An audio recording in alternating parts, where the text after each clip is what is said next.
Okay. My topic is on mental health, specifically mental health access in adults and, what they need from that.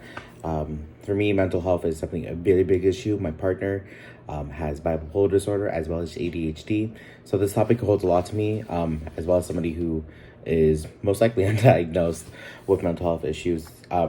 Researching more about this is eye opening and teaches me more about what other people go through that we usually don't talk about. Here is my bracket.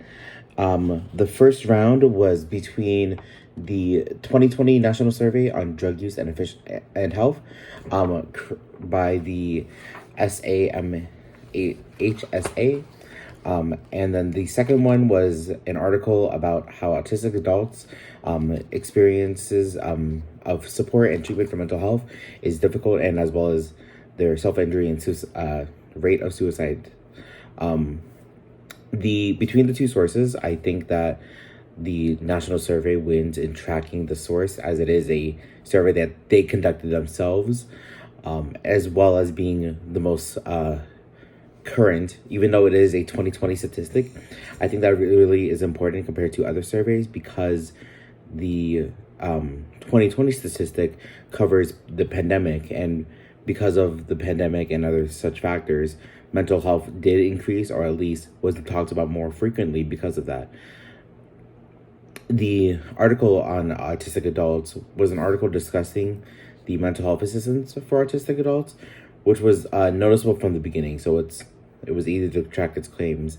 And while the article was posted in 2018, I do think the currency of it can allow those who feel like they are diagnosed with autism or self-diagnosed with autism as a guide to better get help and see what happens if, adults that do not experience or do not get mental health help, what they can go through because of that.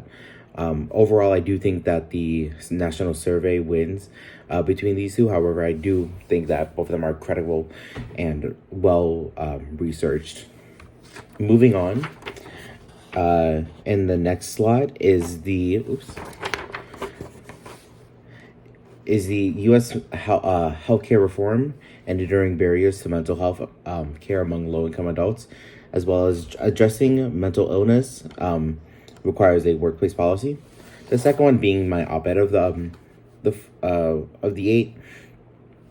The op-ed is about addressing mental illness in the workplace and how doing that will actually help people, which has major credibility in how current it is, due to mental health being a more socialized and more like not taboo thing to talk about.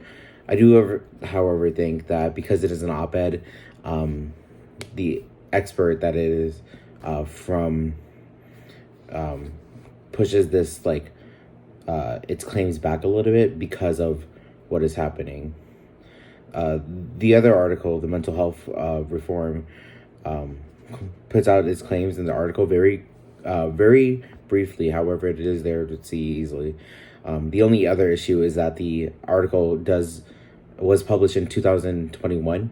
However, the information was before 2018 or 2018 and before. And because of COVID-19, I do think that it is less credible. So I put the op-ed as the winner. Next is the mental health access, or what adults see mental health as in between rural and urban areas, as well as the association between mental health shortages and the suicide rates in America. The urban and rural adult survey was conducted in Australia, which I do think is an issue, especially for me, somebody that lives in Las Vegas, Nevada, USA. But I do think it is very relevant because it is my opposing argument that allows me to look at that. The other article is very relevant because mental health, if it is not treated, can lead to issues such as suicide. And so having a statistic on suicide rate, as well as undiagnosed or untreated mental health, is very important. Finally, the last two are the older adult narratives on their mental health, as well as healthcare reform and enduring barriers to mental health coverage among low-income adults. The first article was more just a series of interviews conducted towards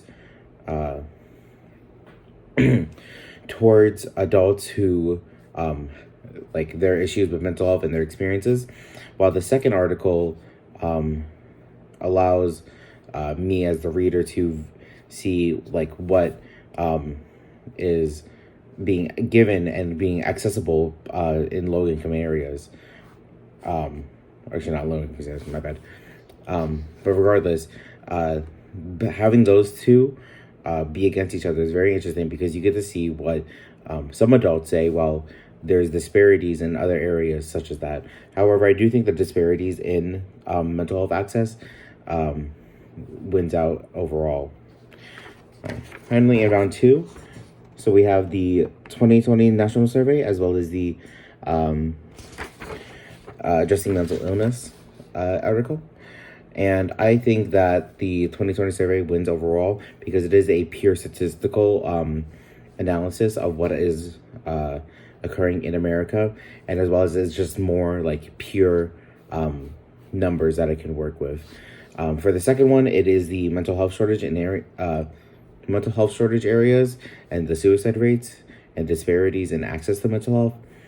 Because of the issues that I'm focusing on of being more mental health access and what can the lack of it cause, I picked that one over the disparities in mental health access.